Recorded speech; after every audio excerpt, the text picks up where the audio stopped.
Selamat pagi Bapak Ibu Saudara yang dikasihi Tuhan Yesus Kristus. Berjumpa lagi dengan saya di dalam persekutuan doa pagi Selasa 15 Mei 2023. Saudara terkasih, sebelum kita membaca dan merenungkan firman Tuhan, mari kita bersama-sama bernyanyi dari PKJ nomor 242, Seindah Siang Disinari Terang.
Saudaraku, mari kita bersatu di dalam doa.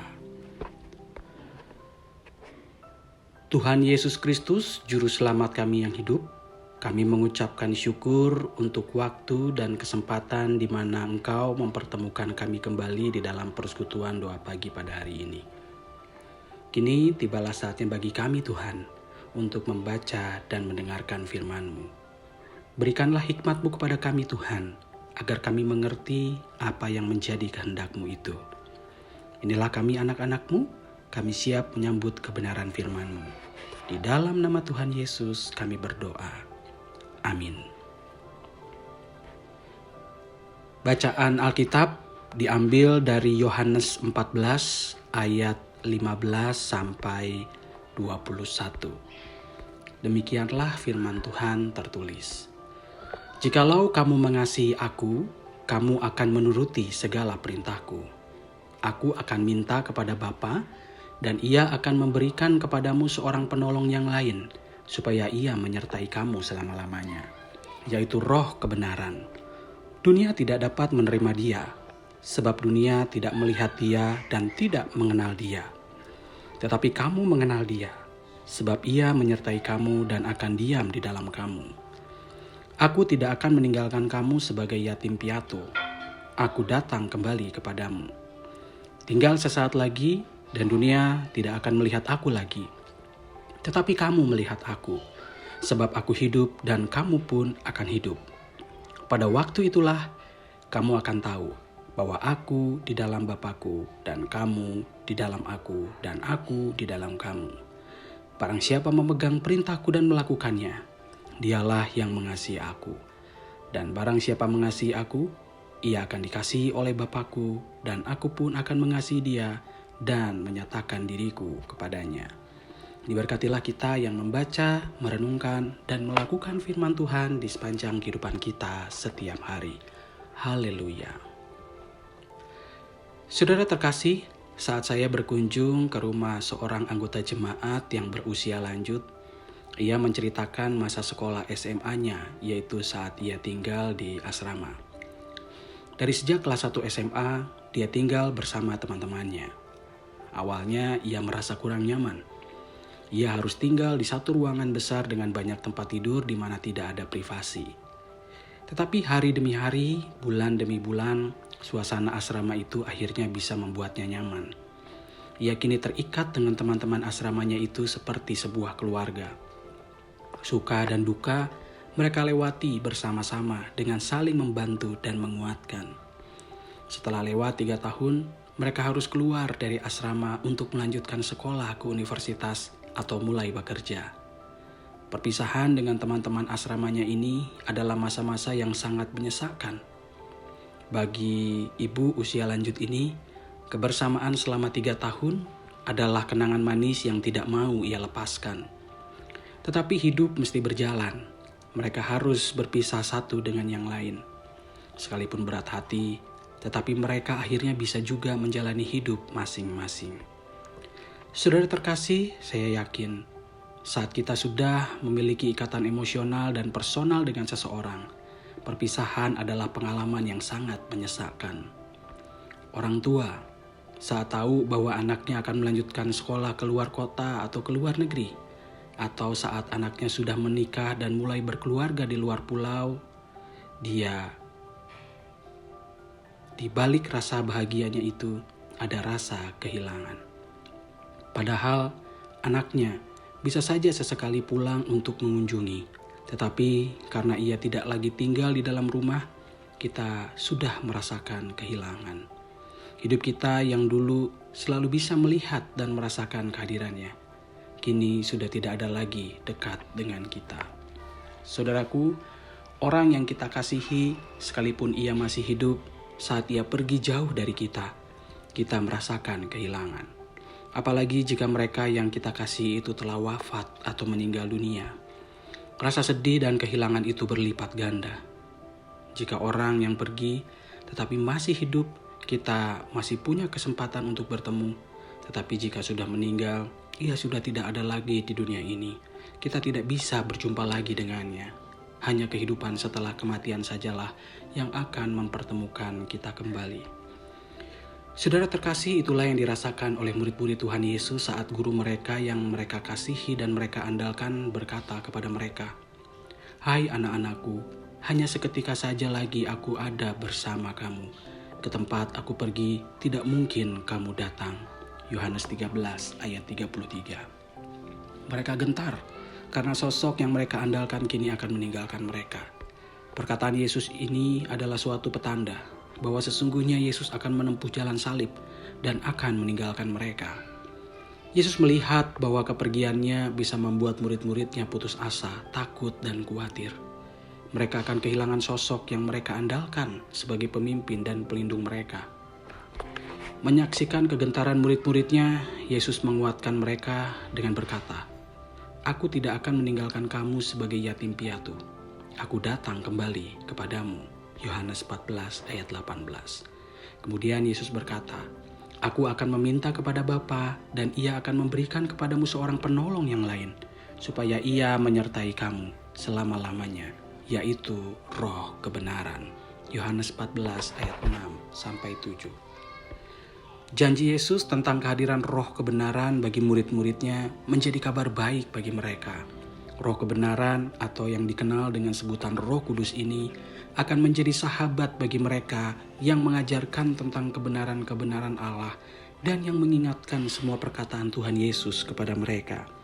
Roh Kudus akan menjadi penuntun bagi mereka yang menyuarakan suara Allah agar mereka dapat hidup seturut dengan kehendak Allah. Roh Kudus akan menjadi penuntun bagi mereka agar mereka dapat mengambil keputusan dengan bijaksana, sehingga jalan hidup yang mereka tempuh bisa seturut dengan rancangan Allah yang indah bagi mereka. Saudara terkasih, kualitas relasi kita dengan Tuhan akan menentukan Seberapa peka batin kita mendengar suara Tuhan di dalam Roh Kudus. Ibarat relasi suami istri, jika ikatan yang terjalin itu sangat kuat, suami dan istri akan sama-sama mengetahui segala sesuatu yang orang lain tidak tahu. Saudara yang sudah berkeluarga biasanya tahu bahwa suami atau istri biasanya menunjukkan kode-kode tertentu yang harus dipecahkan, di mana kode-kode ini hanya bisa dipecahkan jika relasi antara suami dan istri sangat dekat dan kuat. Bahkan pasangan bisa saling mengetahui apa yang dirasakan oleh pasangannya, sekalipun pasangan itu tidak mengatakannya secara langsung. Kedekatan yang seperti itu akan menumbuhkan sensitivitas batin kita terhadap pasangan kita.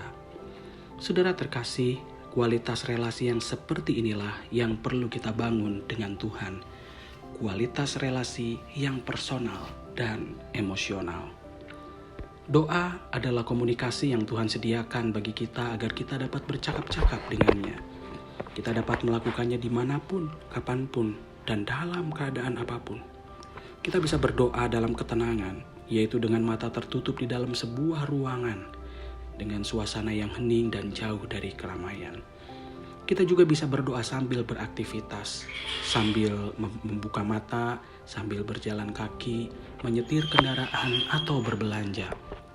Di dalam doa, kita bisa mengungkapkan keinginan-keinginan kita kepada Tuhan. Di dalam doa, kita bisa menyampaikan ketakutan, kecemasan, atau kegelisahan kita kepada Tuhan. Di dalam doa, kita juga bisa mengungkapkan unek-unek, bahkan kemarahan kita kepada Tuhan. Di dalam doa, kita juga bisa mengungkapkan syukur kita dalam bentuk senandung atau puji-pujian. Bahkan di dalam doa, kita juga bisa tidak mengatakan apapun. Kita hanya diam menenangkan diri sambil mengatur nafas, hanya untuk mendengar suara Tuhan berbicara dalam batin kita. Saudara terkasih, semakin kita memiliki kehidupan doa yang baik, semakin kita memiliki kualitas relasi yang baik juga. Kedekatan dengan Tuhan secara personal dan emosional di dalam doa akan menumbuhkan rasa cinta kasih yang besar. Ibarat seorang laki-laki dan perempuan yang terus-menerus menjaga komunikasi dan akhirnya menumbuhkan cinta dari relasi itu. Demikianlah kita dengan Tuhan. Kita terus berkomunikasi dengan Tuhan sehingga akhirnya tumbuh rasa cinta. Saat rasa cinta itu muncul, kita akan dengan rela hati melakukan apa yang dikatakan oleh Tuhan kepada kita. Ibarat relasi cinta antara anak dan orang tua. Jika seorang anak sangat mengasihi, mencintai orang tuanya, ia akan mentaati apa yang dikatakan orang tuanya. Saat orang tuanya mengatakan, "Nak, jangan merokok ya, itu bisa mengganggu kesehatanmu." Karena rasa cinta dan hormat kepada orang tuanya, anak itu akan taat pada orang tuanya. Seperti apapun besarnya godaan dan desakan yang menekan anak itu, karena cintanya yang besar pada orang tuanya, ia tidak akan melakukannya. Itulah yang akan terjadi jika kita mengasihi Tuhan, maka kita akan mentaati segala perintahnya. Pertanyaannya untuk kita renungkan hari ini adalah, apakah benar kita benar-benar mengasihi Tuhan? Apakah kita benar-benar telah menempatkannya sebagai sosok terhormat di mana segala perintahnya kita jalankan? Atau jangan-jangan kasih kita kepada Tuhan hanya sebatas lip service atau ucapan hampa semata? Kita mengaku di depan orang lain, kita bersaksi, kita berkata di dalam hati, "Aku mengasihi Tuhan." Tetapi kenyataannya, saat kita berhadapan dengan situasi di mana kita harus melakukan kebenaran firman Tuhan, kita malah melakukan yang sebaliknya. Tuhan mengatakan kepada kita sebagaimana yang tertulis dalam 1 Petrus 3 ayat 9. Janganlah membalas kejahatan dengan kejahatan atau caci maki dengan caci maki, tetapi sebaliknya, hendaklah kamu memberkati, karena untuk itulah kamu dipanggil. Mendengar firman Tuhan itu, saat dicaci maki, saat menerima perlakuan jahat dari orang lain, apa yang kita lakukan? Kita justru membalas kejahatan dengan kejahatan, membalas caci maki dengan caci maki. Kita ingin orang lain merasakan kepahitan lebih daripada yang kita rasakan, bahkan dengan pembalasan yang lebih menyakitkan. Kita mulai membicarakan keburukan orang itu kepada orang lain. Kita mulai membangun kubu untuk melawan orang itu. Apakah itu yang Tuhan inginkan? Perpecahan, konflik, permusuhan? Saya yakin Tuhan tidak menginginkan itu. Allah di dalam Roh Kudus yang selalu menuntun dan mengingatkan kita, memberikan petunjuk kepada kita bagaimana hidup benar sesuai dengan kehendak Tuhan. Allah menginginkan persekutuan yang penuh cinta kasih. Sekarang semuanya kembali kepada kita. Jika Allah di dalam Roh Kudus selalu menyuarakan kebenaran yang menuntun kita, apakah kita mau mendengar atau menolaknya? Jika kita benar-benar mengasihinya, mencintainya dengan sungguh-sungguh, saya yakin kita semua pasti akan melakukan firman Tuhan yang disuarakan oleh Allah di dalam Roh Kudusnya.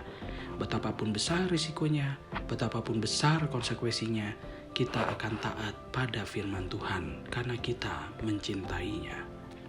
Saudara terkasih, selamat membangun cinta kepada Tuhan melalui doa-doa kita, sehingga kita bisa hidup taat kepadanya. Tuhan memberkati. Amin. Saudaraku, mari kita bersatu di dalam doa. Tuhan Yesus Kristus, Juru Selamat kami yang hidup, melalui perenungan firman Tuhan hari ini, Kau mengingatkan kami agar kami dapat membangun kedekatan denganmu lebih erat, lebih kuat, lebih terikat melalui doa-doa kami. Sehingga dari sana muncullah rasa cinta yang besar. Sehingga ketika kami sudah mencintaimu, mengasihimu dengan sungguh-sungguh, sudah membangun ikatan emosional dan personal denganmu, kami akan dengan rela hati, senang hati, dan berkomitmen untuk menaati firman-Mu.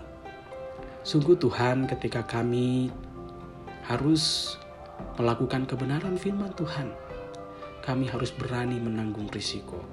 Bahkan kami harus berani berkorban. Tapi kami yakin ketika kami berada di dalam kebenaran Tuhan, Tuhan berada di pihak kami sehingga kami sanggup untuk menanggungnya. Tuhan Yesus Kristus, kami akan memulai hari-hari ini. Kami yakin Tuhan akan memimpin dan menyertai kami, agar satu hari ini kami dapat lalui penuh sukacita, penuh syukur. Biarlah kami memperoleh kekuatan yang berasal dari Tuhan, sehingga segala sesuatu yang menggelisahkan kami, menakutkan kami, bisa kami halau, dan semuanya itu tidak membuat kami patah semangat dan putus asa. Tuhan Yesus Kristus, kami berdoa untuk setiap pekerjaan kami, supaya apa yang kami kerjakan bisa memuliakan nama Tuhan, mendatangkan damai sejahtera dan sukacita bagi orang lain. Dan untuk kami melakukannya dengan penuh kegembiraan. Kami berdoa Tuhan, agar setiap keputusan yang kami buat hari ini, kami bisa buat dengan bijaksana, dengan mendengarkan suara Tuhan, hikmat Tuhan yang dinyatakan kepada kami. Berkatilah lidah dan bibir kami Tuhan, agar hari ini kami dapat memberkati sesama kami dengan ucapan kami, supaya hidup mereka penuh damai sejahtera, penuh kebaikan Tuhan. Kami berdoa juga Tuhan untuk langkah kaki yang kami ambil, supaya itu selaras dengan langkah kaki Tuhan, sehingga ketika kami membawa diri kami bisa aman, nyaman, dan selamat. Tuhan Yesus Kristus, berkatilah keluarga kami, dimanapun mereka berada. Kami yakin Tuhan akan membentengi mereka dengan kuasa-Mu, dan menjauhkan mereka dari mara bahaya dan sakit penyakit, sehingga mereka dapat hidup nyaman, aman, dan juga selamat. Tuhan Yesus Kristus, kami berdoa untuk sahabat-sahabat kami yang bergumul dengan kesehatan. Biarlah mereka dapat terus mengandalkan Tuhan, karena rancangan Tuhan itu damai sejahtera atas mereka. Kami berserah kepada rancangan Tuhan yang indah itu, dan sesuai dengan perkenanan Tuhan saja, jikalau kesembuhan itu adalah merupakan bagian dari rancangan Tuhan atas hidup mereka, mereka pasti akan mengalaminya. Berkatilah makanan, minuman, obat-obatan, agar semuanya bisa menjadi cara dan jalan Tuhan untuk mendatangkan kebaikan bagi mereka. Terima kasih Tuhan untuk kebaikan-Mu yang selalu hadir dalam suka dan duka kami. Kami akan melanjutkan kegiatan kami hari ini. Berjalanlah bersama-sama kami Tuhan. Inilah doa yang kami panjatkan hanya di dalam nama Tuhan Yesus Kristus, Juru Selamat kami yang hidup. Amin. Saudara terkasih, persekutuan doa pagi pada hari ini telah usai. Sampai jumpa lagi di persekutuan doa di waktu-waktu yang akan datang. Tuhan Yesus memberkati.